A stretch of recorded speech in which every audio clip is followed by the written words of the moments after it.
പ്രബുദ്ധ കേരളത്തെ ആഭിചാരവും മന്ത്രവാദവും സാത്താൻ സേവയും ഒക്കെ പിടികൂടുന്നു എന്ന് കേൾക്കുമ്പോൾ അത്ഭുതമാണ് തോന്നുന്നത്. ചെറുതും വലുതുമായ മന്ത്രവാദ കൊലകൾ അറിഞ്ഞും അറിയാതെയും കേരളത്തിൽ നടക്കുന്നുണ്ട് എങ്കിലും ഒരുപക്ഷെ വലിയൊരു സംഭവമായി ഇത് മാറുന്നത് ഇലന്തൂർ മന്ത്രവാദം കൊലക്കേസോടെയാണ്. കേരളത്തെ നടുക്കിയ ഒരു കൊലപാതകമായിരുന്നു അത്.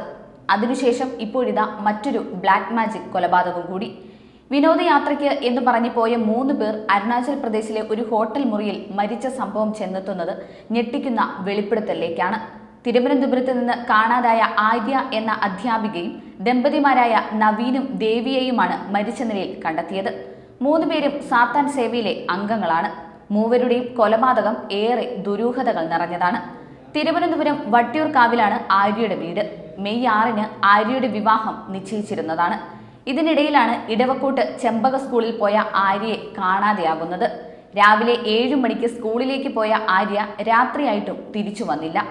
ഇതോടെയാണ് അച്ഛൻ പരാതിയുമായി വട്ടിയൂർക്കാവ് പോലീസ് സ്റ്റേഷനിൽ എത്തിയത്. നവീനും ദേവിയും 13 വർഷങ്ങൾക്ക് മുമ്പ് പ്രണയിച്ച് വിവാഹം കഴിച്ചവരാണ്.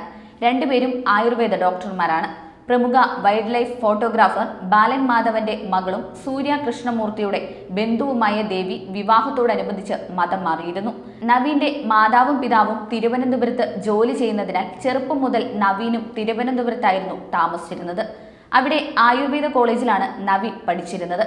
അവിടെ വെച്ചാണ് നവീനും ദേവിയും പ്രണയത്തിലാവുകയും വിവാഹം കഴിക്കുകയും ചെയ്തത്. വിനോദയാത്രയ്ക്ക് എന്ന് പറഞ്ഞാണ് ഇരുവരും വീട്ടിൽ നിന്നിറങ്ങുന്നത്. 3-4 ദിവസത്തിനുള്ളിൽ തിരിച്ചെത്തും എന്നാണ് വീട്ടിൽ അറിയിച്ചതും. ആര്യയെ കാണാതായതിനെ തുടർന്ന് അച്ഛൻ നൽകിയ കേസിനെ പിന്തുടർന്ന് നടന്ന അന്വേഷണം ചെന്നെത്തിയത് അരുണാചൽ പ്രദേശിലെ ഹോട്ടൽ മുറിയിലാണ്. പോലീസ് അറിയിച്ചപ്പോഴാണ് ഇരുവരുടെയും കുടുംബാംഗങ്ങൾ മരണവിവരം അറിയുന്നത്. മൃതദേഹങ്ങൾ കണ്ടെത്തിയ മുറിയിൽ നിന്ന് ആത്മഹത്യാക്കുറിപ്പ് പോലീസ് കണ്ടെത്തിയിരുന്നു. ഇതോടെ മരിച്ചവരെ പോലീസ് സ്ഥിരീകരിച്ചു. ഞങ്ങൾ സന്തോഷത്തോടെ ജീവിച്ചു, ഇനി പോകുന്നു എന്നായിരുന്നു ആത്മഹത്യാക്കുറിപ്പിൽ ഇവർ എഴുതിയത്. ഒപ്പം മരണവാർത്ത അറിയിക്കേണ്ടവരുടെ നമ്പറും. തുടർന്ന് നടന്ന അന്വേഷണം ദുരൂഹതകൾ നിറഞ്ഞതായിരുന്നു. നവീനും ദേവിയും ആര്യയും സാത്താൻ സേവ പിന്തുടർന്നവരും പുനർജനി എന്ന സംഘടനയിൽ അംഗങ്ങളുമാണ്. മരണത്തിന് തൊട്ടു മുമ്പുള്ള ദിവസങ്ങളിൽ ഇവർ ഗൂഗിളിൽ തിരഞ്ഞത് മരണാനന്തര ജീവിതത്തെ പറ്റിയാണ്. ഹോട്ടൽ മുറിയിൽ നിന്ന് അരുണാചൽ പോലീസ് ഇവരുടെ ഫോൺ കണ്ടെത്തി നടത്തിയ പരിശോധനയിലാണ് ഇതു സംബന്ധിച്ച വിവരങ്ങൾ കണ്ടെത്തിയത്.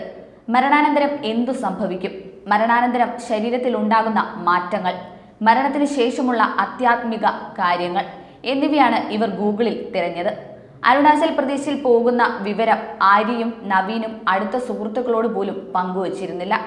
എന്നാൽ അരുണാചലിൽ ഒരു സെമിനാർ ഉണ്ടെന്നും അവിടേക്കാണ് പോകുന്നതെന്നുമാണ് അടുത്ത ബന്ധുക്കളോട് ഇവർ പങ്കുവച്ച വിവരം. പോകുന്നതിന് തൊട്ടു മുമ്പും വളരെ സന്തോഷത്തോടെയാണ് ഇവർ ബന്ധുക്കളോട് പെരുമാറിയിരുന്നത്. ദേവിയും നവീനും ആയുർവേദ ഡോക്ടർമാർ ആയിരുന്നെങ്കിലും കുറച്ചു കാലമായി ഇവർ പ്രാക്ടീസ് ചെയ്യുന്നുണ്ടായിരുന്നില്ല. വിവാഹം കഴിഞ്ഞ് 13 വർഷമായിട്ടും കുട്ടികൾ ഇല്ലാത്ത ഇവർ ഇക്കാര്യം ചോദിക്കുന്ന ബന്ധുക്കളോട് കുട്ടികൾ വേണ്ടെന്ന് തങ്ങൾ ഒരുമിച്ചെടുത്ത തീരുമാനമാണെന്നായിരുന്നു പറഞ്ഞിരുന്നത്. അടുത്ത കാലത്തായി ദേവിക്ക് ഈശ്വരവിശ്വാസം വർദ്ധിച്ചിരുന്നതായും മുമ്പെങ്ങും ഇല്ലാത്ത വിധം കടുത്ത ഈശ്വരവിശ്വാസമായിരുന്നു ദേവിക്കെന്നും അടുത്ത ഒരു ബന്ധു പറഞ്ഞിരുന്നു.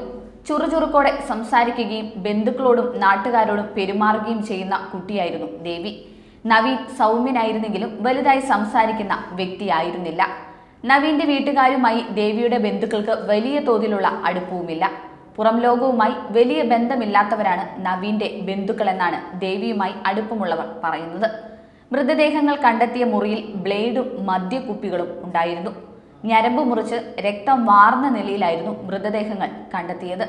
സാത്താൻ സേവ അംഗങ്ങളായ ഇവർ പരസ്പരം ബ്ലേഡ് ഉപയോഗിച്ച് ശരീരം കീറിമുറിച്ചത് ആകാനും സാധ്യതകൾ ഏറെയാണ്.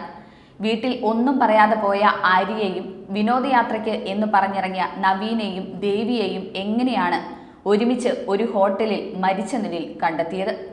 മരിക്കാനുണ്ടായ പ്രകോപനം എന്താണ് തുടങ്ങിയ അന്വേഷണങ്ങൾ ഒക്കെ നടന്നു വരുമ്പോൾ ഇത്രയും എഡ്യൂക്കേറ്റഡ് ആയിട്ടുള്ള ആളുകൾ എങ്ങനെയാണ് ഇത്തരത്തിലുള്ള മായാവലയത്തിൽ അകപ്പെടുന്നത് എന്നത് ചിന്തിക്കേണ്ട ഒന്നാണ്.